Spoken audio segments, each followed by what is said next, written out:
बिस्मिल्लाहिर्रहमानिर्रहीम, अस्सलाम वालेकुम रहमतुल्लाहि व बरकातहू। मेरा नाम अहमद अकील है। आप देख रहे हैं प्रॉपर्टी वीन टीवी। हम आपको रियल एस्टेट के हवाले से बहुत ही ज़बरदस्त रहनुमाई गाइडलाइन देते हैं कि आप अपनी प्रॉपर्टीज़ को किधर इन्वेस्ट करें, कैसे करें, क्या आपका पोर्टफोलियो डिज़ाइन होना चाहिए, किस तरह होना चाहिए।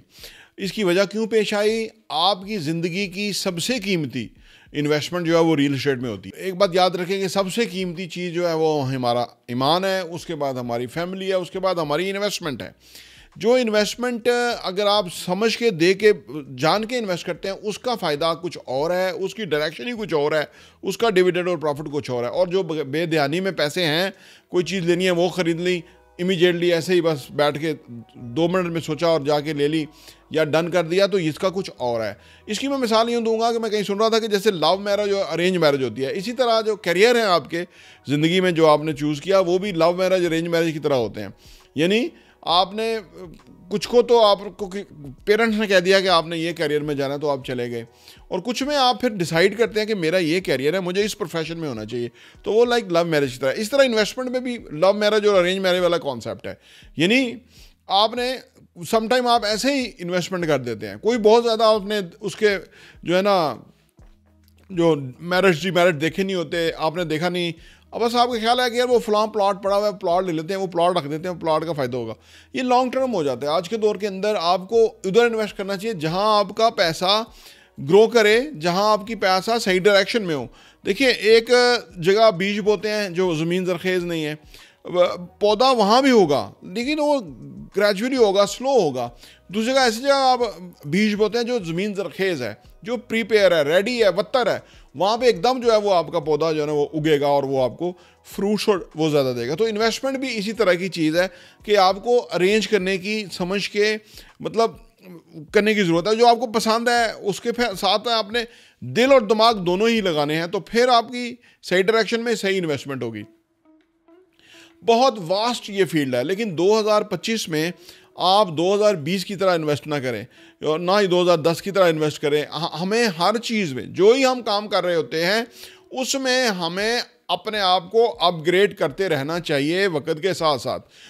2025 जो आएगा वो बेसिकली प्लॉट्स वगैरह के लिए नहीं है। वो आपको ये समझ आनी चाहिए कि वो आज कॉन्सेप्ट आ रहा है दुनिया की तरह का। बिल्डिंग्स चाहिए, वहाँ पे रेडी यूनिट्स चाहिए जिसके अंदर लोग रेंटल भरें, रेंटल दें और वो उससे कमाएं, फ़ायदा हासिल करें। जब आप मुल्क में जितनी बिजनेस एक्टिविटी बढ़ेगी उतना मुल्क का फ़ायदा है। आने वाले टाइम में जो भी हुकूमत होगी वो बिज़नेस फ्रेंडली होगी, वो बिज़नेस को सपोर्ट करेगी, क्योंकि हमें डॉलर्स चाहिए होते हैं। और अगर हम कुछ प्रोड्यूस करेंगे, क्योंकि 2027 तक हमारी बिजली की जो शॉर्टेज है ना वो भी सस्ती बिजली आ जाएगी, क्योंकि हमारे जो डैम्स के प्रोजेक्ट हैं वो होना शुरू हो जाएंगे। इसके अलावा और बहुत सारे इकदाम हो रहे हैं। तो 2027 तक बिजनेसेस फ्लोरिश हो जाएंगे। बहुत सारे छोटे छोटे कारखाने, बड़े बड़े फैक्ट्रियाँ ये लगना शुरू होंगी, क्योंकि हमारा इसके बगैर गुजारा ही नहीं है। देखिए, उधार पे हमारी इकॉनमी नहीं चल सकती। इस साल हमने कोई 9,200 अरब रुपया जो है वो सूद और उसके मद में देना है।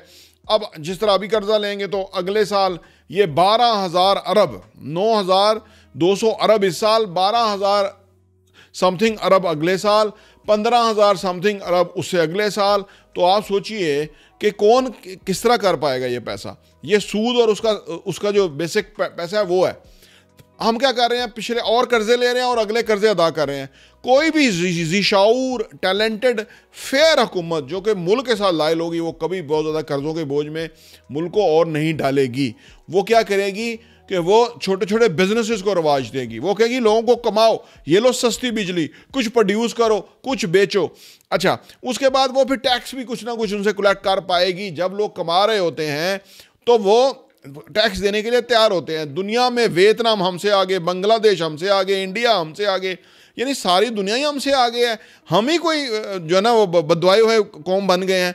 ठीक है, हमारे हुक्मरान कुंद ज़ेन के मालक हैं, उनमें अंदर एबिलिटी और सलाहियत ही नहीं है। ये 50 साल इन्होंने मुल्क के ज़ाया कर दिए, लेकिन अब ये ज़्यादा सर्वाइव नहीं कर सकेंगे। मैंने अर्ज़ किया ना, ग्राउंड रियलिटीज़ कुछ और हैं। हमें वो बात सोचनी चाहिए जो ग्राउंड रियलिटीज़ के मुताबिक होगी। तो रियल एस्टेट मतलब कि कंस्ट्रक्शन, मतलब कि रेडी यूनिट, चाहे वो अपार्टमेंट हो जिसमें रह सके कोई। लोग घरों की बहुत बात करते हैं जी, वो घर की बात करें, घर असल में है घर तो लग्जरी ऑलरेडी है। 10 मरले का घर जो है वो 3-3.5 करोड़ की कंस्ट्रक्शन कास्ट है। प्लॉट जो है वो 1-1.5 करोड़ का प्लॉट है। 5 करोड़ का 10 मरले का घर कौन अफोर्ड कर सकता है? जिस मुल्क में उसकी 1% आबादी के पास महीने का 5 लाख रुपया कमाती है, सिर्फ 1% आबादी, बाकी 99% उससे नीचे हो, वहां 5 करोड़ का घर कितने लोग अफोर्ड कर सकते हैं? तो जो 1 अरब 78 करोड़ घरों की शॉर्टेज है वो अपार्टमेंट पूरे करेंगे। लिहाजा रेडी यूनिट चाहिए। लोग, आप घर की बात करते हैं, लोग 1 बेड को गनीमत जानेंगे आने वाले 4-5 सालों के बाद, क्योंकि वो एक्सपेंसिव हो जाएगा, चीज़ें ही इतनी ज़्यादा हो जाएंगी। तो लिहाजा जो रियल एस्टेट है वो कंस्ट्रक्शन है। एक बात को, इस बात को मद्देनजर रखें। देखें, जो लोग विजनरी होते हैं ना, वो आने वाले टाइम को पहले ओवरसी कर लेते हैं।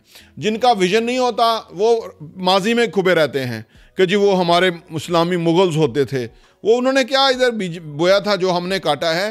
अंग्रेज़ आया और वो पता नहीं ईस्ट इंडिया कंपनी छोटे से चंद लोग लेकर आया, वो इतने ज़हीन थे कि वो मुग़लों से संभाले नहीं गए। क्योंकि मुग़ल्स भी आज की तरह, जिस तरह हम हमारे हुक्मरान याशी कर रहे हैं ना, कि कर्जे ले लेके और मुल्क चला रहे हैं और मुल्क के ऊपर कर्जे चढ़ा रहे हैं, और आप अपनी जो है ना आकड़ और आनियाँ शानियाँ हमें दिखा रहे हैं, यही मुग़ल्स का वतीरा था। वो शराब में धुत रहते थे, लड़कियों में, अय्याशियों में गर्क थे। फिर अंग्रेज़ आया, वो इंटेलिजेंट था, वो थोड़े से लोग लेकर के आया। 300 साल के अंदर उसने पूरा मुग़ल एम्पायर और पूरा हिंदुस्तान उल्टा के तो इधर के लोगों को ग़ुलाम बना लिया। हमें हमें माजी से निकलना है, हमें फ्यूचर और मुस्तकबिल में जाना है। पाकिस्तान का मुस्तकबिल एक्सपोर्ट्स हैं, पाकिस्तान का मुस्तकबिल एम्प्लॉयमेंट के मौके हैं, और वो कंस्ट्रक्शन इंडस्ट्री दे सकती है। प्लॉट घर वाला फिनोमेना ओल्ड हो गया, ठीक है ना। अभी आप देखें, दुनिया की जो तरक्की याफ्ता तरीन इकोनॉमीज़ हैं, उसके अंदर कितने लोग घर अफोर्ड करते हैं, वो बहुत लग्जरी हैं और ख़ास हैं। अब सिंगापुर के अंदर कितने % लोगों के पास घर है? उन्होंने फ्यूचरिस्टिक जो है ना मुल्क डिज़ाइन किया है।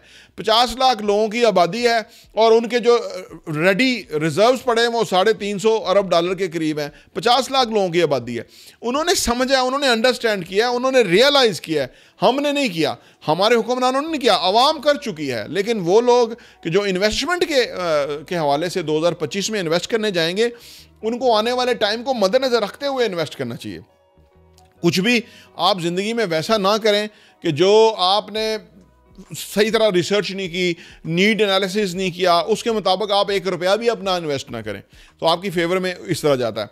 तो इसलिए लिहाजा ये चीज़ देखना बेहद ज़रूरी है।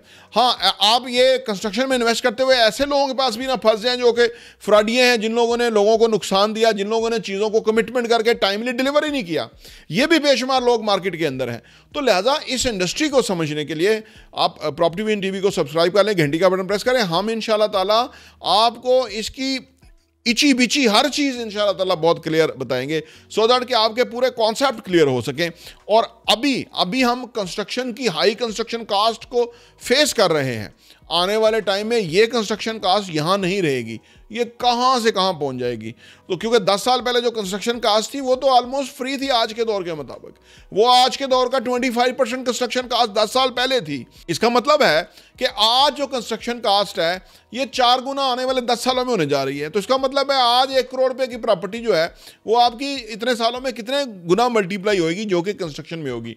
तो लिहाजा जेन्युइन असासों में जेन्युइन लोगों के साथ इन्वेस्ट करें, सो दैट आपका पैसा सेफ रहे और आप उससे बहुत ज़्यादा फ़ायदा उठाएं। 2025 में बड़ा सोच समझ के प्लान करके फ्यूचरिस्टिक देखते हुए इन्वेस्ट करें, वो आपकी फेवर में जाएगा।